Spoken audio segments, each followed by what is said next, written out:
Hello everyone, today we are going to learn basic Ansys Spaceclaim tutorial how to change background color. So if you want to change background color in Ansys Spaceclaim, you can go to File, click Spaceclaim option. After it, you can go to Appearance,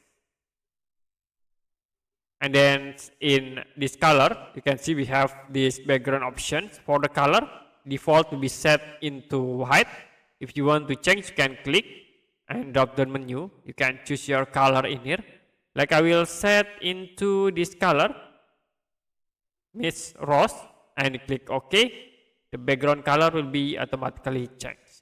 Okay, you can click again, File, Option, be waiting, and then you can change the background color like into blue. Okay, I will use this light steel blue. Click OK to apply. Okay, that's it for basic Ansys Spaceclaim tutorial how to change background color. If you have any question about tutorial, you can comment below this video.